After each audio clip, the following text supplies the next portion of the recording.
Cuando trabajo con un profesor le hago una pregunta muy sencilla. ¿Qué se perdió el alumno si faltó a tu clase?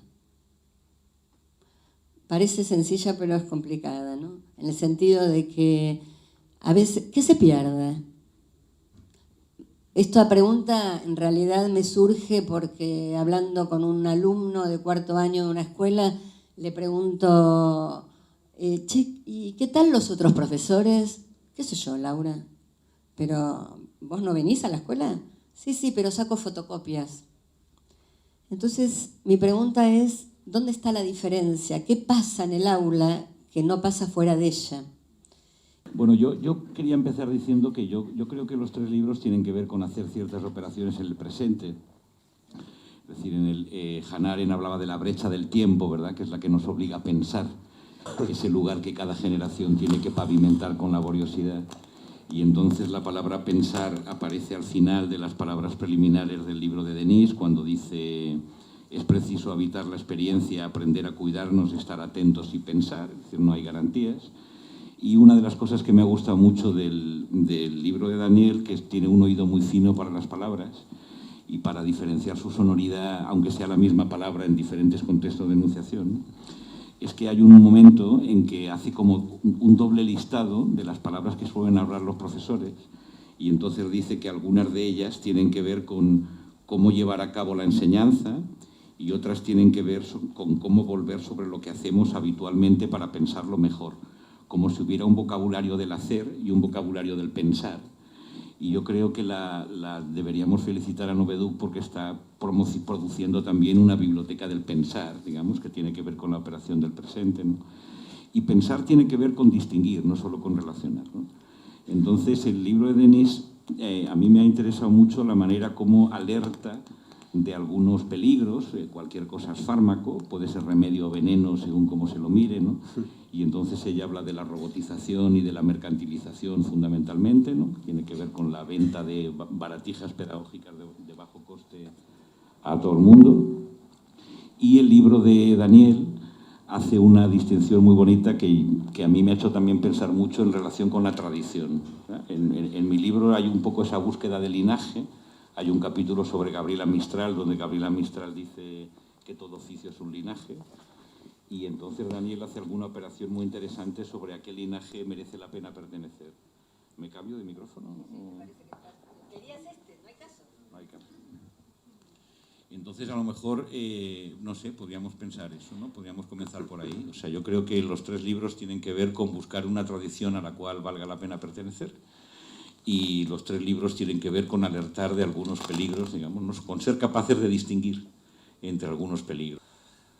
No, pensaba que el vocabulario del hacer y del pensar, yo cuando escribí este fragmento también estaba leyendo un texto tuyo que se llama Una lengua para la conversación, que está inserto en un texto en coautoría con Fernando y con Melik, ¿no? Y en ese texto vos cuestionabas un poco también esta separación entre un lenguaje de la crítica, creo que decías ahí, y un lenguaje de la técnica. Y cuando yo había leído eso, pues me había gustado mucho este abrirse y decirse: yo no pertenezco a este discurso de la crítica que pretende denunciar todo lo que debe ser cambiado para que lleguemos al lugar esperado y deseado, utópico, etc. Y tampoco a este lenguaje de la técnica que le pone unas roscas, unas máquinas perfectas a la enseñanza, a la educación y a la escuela. Pensaba hasta qué punto esta idea que está presente en tu libro de que la escuela no está para cambiar el mundo, ¿no? Y tampoco está para producir aprendizajes, que creo que de tu libro a mí es lo que me pareció que más me gustó y más me doy cuenta que toca, digamos que no porque ¿quién estaría en contra de la idea de que la escuela está para cambiar el mundo, con la fuerza que tiene esa idea en los discursos políticos, o que está para producir aprendizajes, con la fuerza que tiene esa idea en todos los discursos pedagógicos, ¿no es cierto? entonces plantear que la escuela está para tomar distancia del mundo, y cuando decís que no es lo mismo combatir el racismo que estudiar el racismo, ¿no? Me parecía que ahí había un diálogo interesante como para que la técnica sea técnica de un pensamiento sobre qué es lo que hace la escuela y no lo que debe hacer, y que la crítica sea una crítica de cómo pensamos lo que la escuela hace. Y en el libro de Denise, que para mí fue una lectura nueva, para mí fue una lectura en un territorio que, bueno, que no es mi territorio de lecturas habituales, pero vos hablás recuperaba la idea de las baratijas. A mí me gustó la imagen de la pedagogía light, ¿no? Tomás ahí como un cuestionamiento a esta ligereza con la que a veces se tratan temas pedagógicos sin el necesario detenimiento. En esta deconstrucción que me gustó mucho, quizás me invitó a hacer otras lecturas del concepto de inteligencia, ¿no? La inteligencia que derrapa y se patina enseguida para el concepto de coeficiente intelectual. Entonces, bueno, haces vos una especie de recorrido histórico y teórico del concepto de inteligencia y desarmás y cuestionás un poco esta cosificación de la inteligencia en los coeficientes, ¿no? Bueno, pensaba ahí como atando un poco de ideas de las lecturas, ¿no? Yo creo que una cosa interesante hoy para conservar lo mejor de la escuela es la necesidad de la transformación, pero no de la innovación.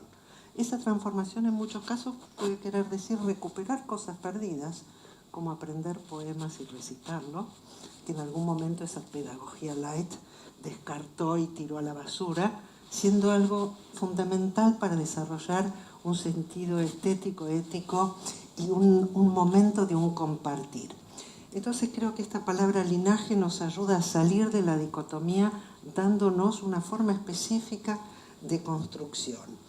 Y creo que con el tema de la pedagogía light, que para mí es muy importante hoy, yo mientras leía los libros de los compañeros y tenía que releer los míos también, que fue toda una tarea,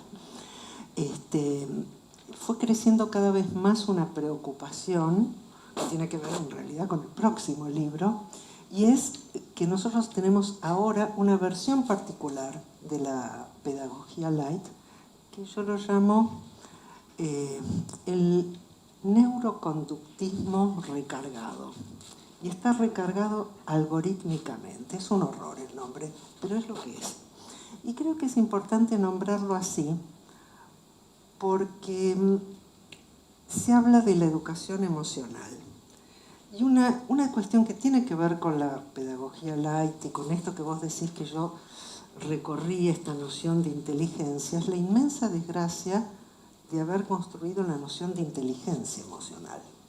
Una vez que uno construye la noción de inteligencia, hace dos cosas. Para empezar, crea un fantasma en la máquina, porque en realidad no tenemos la menor idea de qué hablamos cuando hablamos de inteligencia. Binet hizo algo muy específico que él quería hacer, que era ayudar a los chicos con dificultades en ciertas clases y ver dentro de una misma cohorte quienes tenían algunos problemas para acompañarlos. Pero esto fue tomado por el modelo mercantil americano, un modelo neoconductista, etc. No es que Terman y Goodman fueron neoconductistas en ese momento, pero que estaban dentro de este sistema de clasificación y poner a cada quien dentro de una casilla. Entonces yo creo que ahí el lugar clave tiene que ver con que esta pedagogía light viene de la peregrina idea de que la educación tiene que ser divertida, entretenida, y que el profesor tiene que ser un animador. Y esa peregrina idea viene de una concepción muy perversa de las emociones. Y en ese sentido yo ahí quiero destacar algo, que es que el problema es que llamamos educación emocional a la manipulación emocional. Y que nosotros no tenemos que comprar el nombre que ellos se ponen. Como no quiero comprar el nombre de mercado y hablo de corporaciones concentradas, no acepto el nombre de educación emocional. Lo que hay es una manipulación emocional a partir de una moralización de las emociones. Y esa moralización consiste en decir que unas son buenas y otras malas, y en obligarnos a habitar la vida desde las emociones que han sido consideradas buenas, que son aquellas que tienen la característica de no oponerse al sistema y de poner todo en el alumno, sea el caso, el trabajador en otro ámbito. Y ahí me parece que hay una coincidencia muy hermosa en los tres, desde miradas completamente distintas, y es no hacer esta confusión.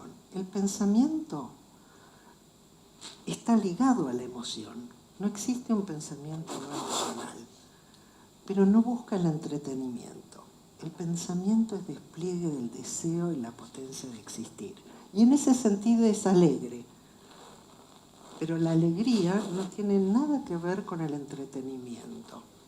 Entonces, ahí lo que nosotros encontramos es otro territorio de encuentro para promover ese pensamiento, pero no promovemos el pensamiento como algún momento existió, las corrientes del arte por el arte o el conocimiento por el conocimiento, sino que promovemos este pensar en función del bien vivir singular y común, porque no existe un bien vivir que sea exclusivamente de uno. Esto que hablas de la manipulación emocional lo escucho como justamente esta idea del individuo no en relación permanente y en un devenir permanente, por lo que escucho, no sé, eso contéstame vos. Yo lo estoy usando en un sentido muy específico. A ver. No hay ningún interés en lo más mínimo en comprender qué es la emoción por parte de aquellos que construyen los combos de la educación emocional. Lo que buscan, y utilizan un término particularmente perverso, vos lo decís muy bien, Daniel, en tu libro, autorregulación emocional. Pero resulta que la autorregulación emocional es enseñada desde afuera por otro, que está distinguiendo cuáles son las emociones buenas. Que de auto no tiene nada. De auto no tiene un pepino, y tampoco de comprensión. Por eso, para mí es muy peligroso la oposición entre pensamiento crítico y neurociencias, ¿no? Porque si queremos conocer la emoción, a mí las neurociencias me dicen un montón de cosas, pero reducir las neurociencias a algún divulgador de cuarta que está construyendo combos para vender en el mercado es terriblemente peligroso, porque entre otras cosas jamás nos vamos a enterar de qué están trabajando las neurociencias, cuáles son aliados y cuáles son enemigos, en función de que precisamente el modelo conductista, cuando hablamos de manipulación, el conductismo vuelve al primer lugar. Al conductismo nunca le interesó comprender lo que decía que no existe, por otro lado, que es el sujeto, su vida como tal, su vida en relación, etcétera, sino ver cómo reacciona ante estímulos que son premios o castigos. Algo que tiene mucha fuerza en el mundo educativo, que la ha tenido siempre y que ahora vuelve recargado. El modelo de manipulación emocional actual puede estar muy claramente especificado en estos modelos pseudoeducadores, que son manipulación directas, o cuando vos abrís tu Facebook y encontrás una app, Like, que está diseñada específicamente para promover ráfagas de dopamina. Vivimos en un casino digital, en cada uno en su celular, solo que no estamos apostando nada más que a cuántos likes tengo. Pero esto está profundamente diseñado, y la comprensión no es de el juego emocional en el interjuego del encuentro, sino cómo consigo vender más productos a través de que la gente se quede más tiempo en la app, o cómo consigo que los alumnos sonrían cuando las escuelas están devastadas, no tienen calefacción, hace un frío de morirse, y el problema es que los chicos tienen mala onda y tienen que autorregularse y respirar. A eso me refiero.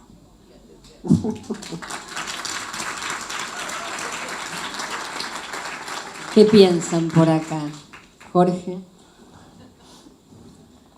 Bueno, dos cosas. La primera es que la relación entre conocimiento y emoción está en la tradición pedagógica de Platón, Eros y pedagogía, Unamuno. Daniel cita un texto de Inés Dussel muy bonito sobre amor y pedagogía, de amor y educación de Unamuno, ¿no? El otro día en el Eccleston yo cité un libro de pájaros escolar del año 58 para niños, donde empieza diciendo solo se conoce bien lo que se ama bien, digamos, ¿no? O sea, cuanto más sepas, más disfrutarás del asunto y al revés, ¿no? Pero sí que quería decir algo sobre la cuestión de la pedagogía light y del escolanovismo de mercado, ¿no? A mí me parece que lo que nos puede pasar es que estemos entregando el concepto mismo de educación.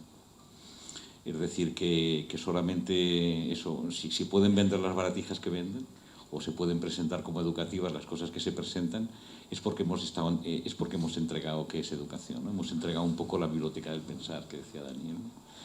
Y para eso yo creo que hay que tener el oído muy fino, como tú decías, para explorar las paradojas, ¿no? Pero yo también he resaltado del libro de Daniel una cosa que a mí me llama mucho la atención, que es cómo la misma expresión, la misma frase suena completamente diferente según en qué contexto se dice, según quién la enuncia, etc., ¿no? Entonces, uno de los tópicos de mi libro es qué sé yo, combatir un poco esa idea de que la educación tiene que partir de los intereses de los niños. Y Daniel lo corrige muy bien. O sea, eso en la gran renovación pedagógica de la escuela nueva tenía un sentido, y cuando ahora vienen estas cosas tiene otro completamente distinto, que tiene que ver con el narcisismo propio de la cultura contemporánea. Y la tarea de la escuela yo creo que ha sido siempre tratar de que los chicos se interesen, que no sea su propio ombligo, o sea, que no sean ellos mismos. Por tanto, movilizar el interés, crear el interés, construir el interés, desplazar el interés, disciplinar el interés, etc., ¿no?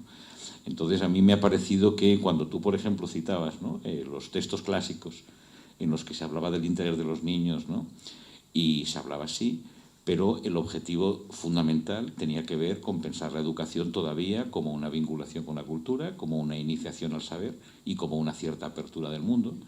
Y en ese sentido, naturalmente, los intereses de los niños están en la base, pero se seguían manteniendo los principios pedagógicos básicos. O sea, la educación tiene que ver con la vinculación con la cultura, con el acceso al saber y con la apertura del mundo. Y eso se puede hacer de muchas maneras y movilizando muchas cosas, pero fundamentalmente tiene que ver con que hay cosas más interesantes que uno mismo, y por lo tanto significa una cierta emancipación del yo, una cierta emancipación de los intereses vitales, de los intereses próximos y así, ¿no? Entonces yo la verdad es que de los dos libros he aprendido mucho en ese sentido, ¿no? Ese pensamiento como relacional, complejo, de explorar las paradojas y no trazar dicotomías excesivamente fáciles, ¿no? Y sobre todo de ese oído fino que se muestra a veces ahí, ¿no?, en esa cosa de que, bueno, la misma frase no significa lo mismo según quien la diga. Reuniendo un poco esta crítica a la educación emocional y esta reflexión respecto del sentido de las palabras y la recuperación de lo que la escuela hace, lo que la escuela produce, se me ocurría, por un lado, que el interés por estudiar las emociones, digo más, no por estudiar las emociones, sino por autorregular las emociones, por dirigir las emociones de los chicos en este neoconductismo neuronal, como lo llamas vos, tiene que ver con desplazar el interés hacia la persona, por onfaloscopizar, diría Ferlosio en tu cita, es decir, por hacerle pensar a los alumnos que todo gira en torno a su ombligo, ¿no? El concepto de competencias, de capacidades, como relevo de los contenidos, también desplazan el interés del mundo, porque los contenidos son de las cosas del mundo, a los sujetos, que son los competentes, los capaces. Y entonces, en ese sentido, pensaba que en la insistencia del concepto de estudio que vos planteás, de separar al sujeto del mundo y poner al mundo a la distancia necesaria para poder mirarlo, pensaba en una de las citas que yo había subrayado en este libro, que dice: solo un profesor que es un estudioso y no un productor puede convertir a los alumnos en estudiantes, en personas que separan la lectura de la utilidad, y el conocimiento de la apropiación, en personas para las que la lectura es siempre ya escritura, en personas para las que la lectura, convertida en estudio a través de la disciplina, de la atención, del ejercicio, está impulsada por el amor, dice, está impulsada por el amor y por el deseo, y por eso mismo abierta a un porvenir incalculable, ¿no? Me parece una cita que, digo, dialoga también con esta obsesión por regular las emociones, conocer al alumno es conocer su cerebro, etc. Y me venía a la mente un ejercicio que hicimos en el profesorado hace un par de semanas, un poco en cualquier foro en el que uno encuentra personas preocupadas por la educación y con esta biblioteca del pensar, con esta distancia respecto del mundo, con esta sensibilidad ante la complejidad y la multidimensionalidad de las cosas, hay una crítica permanente, por ejemplo, a la educación emocional. Digo, si no recuerdo mal, en el transcurso de las últimas 2 semanas se publicaron 2 o 3 artículos en el Observatorio de Políticas Públicas de la UBA, no me acuerdo de los autores, hubo varios foros que se promocionan todo el tiempo en los cuales bueno, se plantea la enorme preocupación que hay en el mundo pedagógico por este boom comercial y de baratijas emocionales y neuronales. Sin embargo, cuando uno recorre las escuelas, y vos lo debes ver, Laura, vos que recorres escuelas, uno encuentra el monstruo de los colores colgado en todas las salas de jardín, uno encuentra la hiperpresencia de todo esto y la enorme aceptación que tiene, porque ¿quién va a estar en contra de las emociones, ¿no? Después de que la escuela ha machacado tanto con una visión racional, intelectualizada, pues qué bueno que ahora alguien mire lo emocional, se diría, ¿no? Y parece caerse de maduro que hay que mirarlo. Y nos reunimos 3 o 4 cursos, uno de psicología, otro de pedagogía, etcétera, para mirar este cuento del monstruo de los colores. Y lo miramos página por página en un video que lo sintetizaba. Y entonces después un profesor lo fuimos criticando, haciendo algunas observaciones del tinte de estas que estamos pensando nosotros acá. Y al final un profesor se acordó que existía otro cuento de Istvan, en el cual, no me acuerdo el título del cuento, quizás alguien del público lo sabe, en el que había un niño que decía, ¿soy bueno o soy malo? ¿No? Se lo planteaba, porque la mamá lo retaba si rompía algo, pero por otro lado era su cumpleaños y le daban un regalo. Entonces él se preguntaba en distintas situaciones con otros si él era bueno o era malo, y llegaba a la conclusión de que era bueno y malo todo el tiempo, ¿no es cierto? Entonces con todo este grupo de 30, 40 estudiantes se armó un lindo contraste entre estos 2 relatos, uno en el cual el monstruo se pone amarillo cuando está alegre y rojo cuando está enojado, etc. Y otro en el cual un niño es atravesado por distintas relaciones, en las que más que emociones aparecen afectos, relaciones complejas, conflictivas, que lo hacen pensar que uno es muchas cosas al mismo tiempo, ¿no? Me gustaría que puedan definirla, si es posible, ya que hay tanto comercio.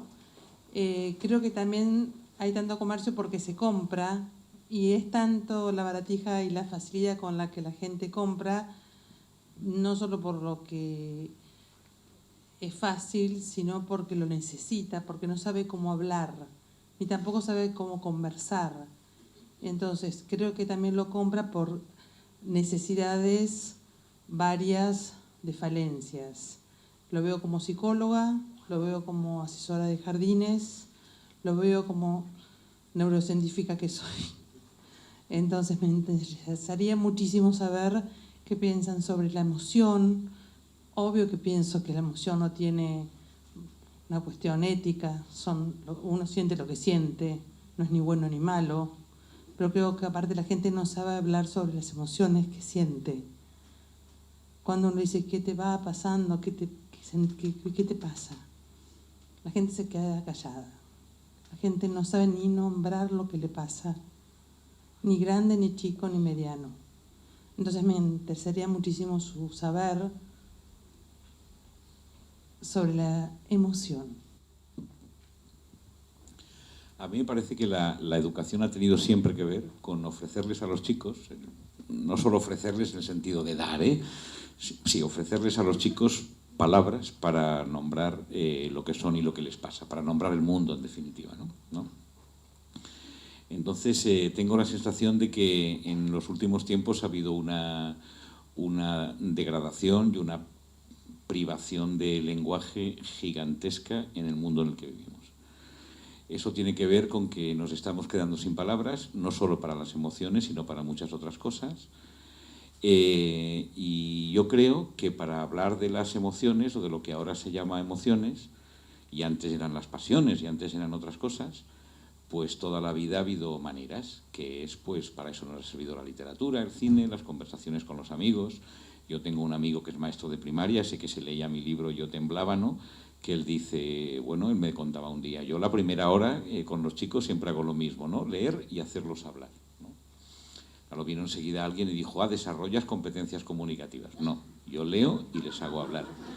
Pero eso tiene que ver con nombrar el mundo, con hablar de lo que nos pasa, etcétera, ¿no? Entonces, cuando leer y hacerlos hablar es sustituido por la implantación de un lenguaje completamente convencional, eso conduce, y yo me gustaría abrirle esa pregunta para Denise, ¿no? Si eso no sería también otra forma de la robotización. Hay un libro de Bayuz que trata un poco del final del alma y el comienzo de la mente, ¿no? El alma era un misterio, por eso escribíamos novelas, y por eso llorábamos, y por eso a veces no podíamos decir lo que queríamos decir, ¿no? Y de repente se organiza, ¿no? Y lo que era continuo se convierte en discreto, se gramatiza el mundo, se codifica, se establecen colores y así, ¿no? Y entonces yo creo que ahí el ser humano empieza a moverse por algoritmos.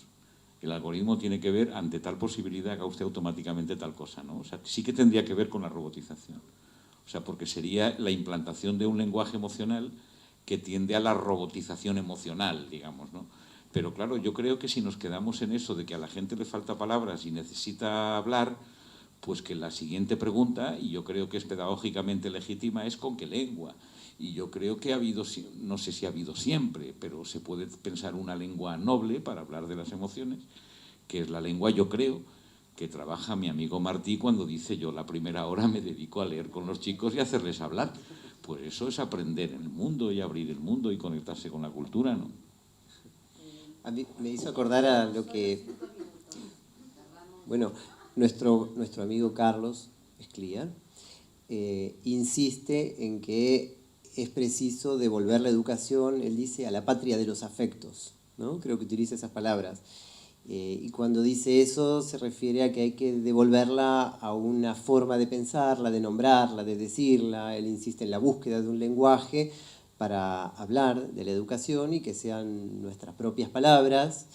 Y creo que esto de la patria de los afectos, que es un gesto ético, etc., y coincido, digamos, en que hay una cuestión de léxico, que cuando se discute la perspectiva de la educación emocional, porque creo que fue un poco el punto de partida, de ninguna manera se discute que somos seres afectados, ¿no es cierto?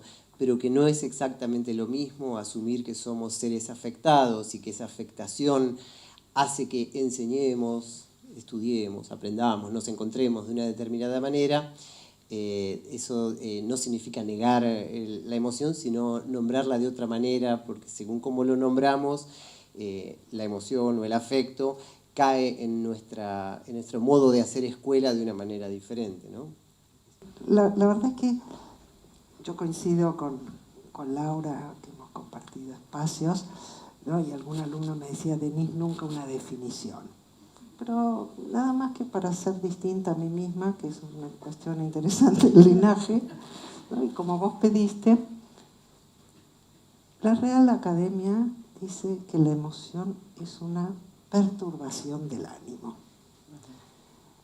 Y hay pocas cosas que me diviertan más en la vida. Lo estoy diciendo en serio. Disfruto enormemente de ver esa aberración en el libro que pretende, ¿cómo es que dice? No sé qué, y no es limpia, es peor todavía. Pule y da esplendor. La emoción es una perturbación del ánimo. Emoción, lo que se mueve. Ánimo, animado, lo que se mueve. ¿Cómo podría perturbar lo animado? Y esto surge de la idea de que el ánimo, el alma, en el imaginario de mente de nuestra cultura, que se llama normalidad, debería ser un liso espejo imperturbable. Bueno, resulta que no es.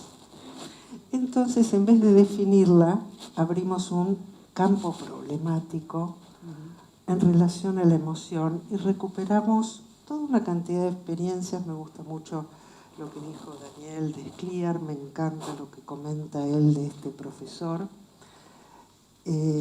Conversar y pensar están muy relacionados. Cuando hablo de un campo problemático, no hablo de un campo de batalla. Hablo de un espacio de conversación donde distintos aspectos de un fenómeno puedan ser desplegados.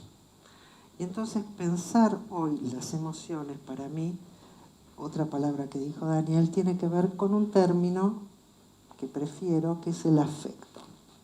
Pero el afecto fue capturado, así como aparece esta estupidez de la imperturbabilidad, aparece su contrario, porque eso, una vez que inventás una taradez, aparece la contrataradez. No hay forma, es genial. Y su contrario es el teleteatro. Entonces el afecto queda reducido a una cuestión de Jorge Daniel que se enamora de Patricia Alicia y que se van a no sé dónde. Afecto viene de un preciosísimo verbo que se llama afectar. Afectar es todo lo que me mueve, me modifica, me transforma. La emoción es un aspecto del afecto. Es un aspecto que existe. Afectar, todo lo que existe se afecta. ¿No? Yo le toco a este, que ustedes creen que no siente nada, pues va a modificarse, va a ser afectado de una determinada manera.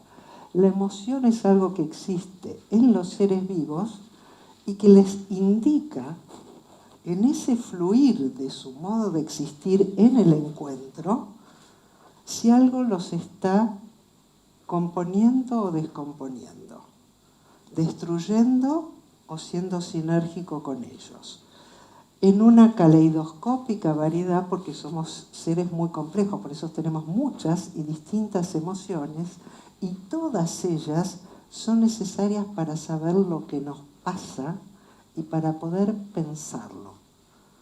Porque emocionar también es evaluar. Esto me está haciendo daño, esto me está promoviendo posibilidades. Entonces salimos del vocabulario moral de la emoción y en la escuela y en cualquier otro ámbito entramos al vocabulario.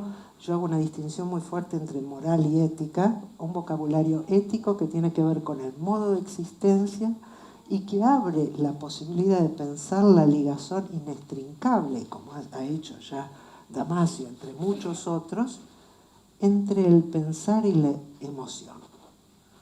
Y ahí tenés otro camino, pero otro camino que vos no podés decir a priori cómo va a andar. Se hace camino al andar.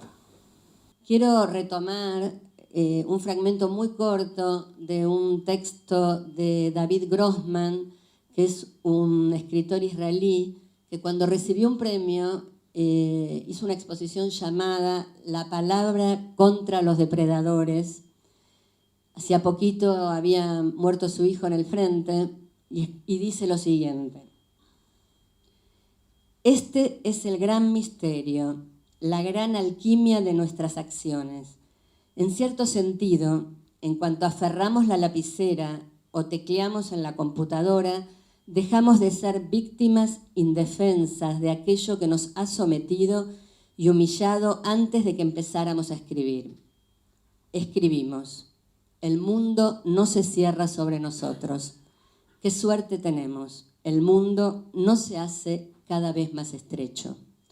Y en este sentido les agradezco que podamos abrir un poco este mundo que a veces se nos hace tan estrecho. Tiene que ver con la construcción de los compartimentos estancos y las separaciones absolutas, donde amurallar es aislar. Y entonces desamurallar no quiere decir entregarlo todo, porque por otra parte no es posible semejante cosa. Entonces yo decía, ¿qué figura podía ser afín tanto a lo que decía? Porque yo entiendo algunas de las cosas que plantea Jorge y digo, a mí, y me apareció Virginia Woolf. Virginia Woolf tiene un artículo que se llama Un cuarto propio. Fue una conferencia, una serie de conferencias maravillosas que ella dio para el tema, sí, estoy de acuerdo. Sí.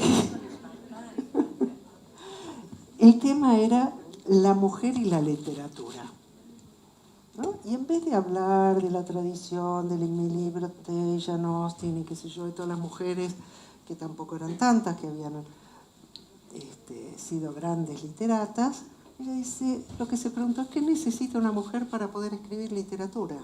Y dijo, un cuarto propio y plata. Pero lo que me interesa es la idea del cuarto propio. La idea del cuarto propio no es un lugar para aislarse. Me la como. No es un lugar para aislarse, pero sí es un lugar para no estar bombardeado por todas las exigencias del mundo.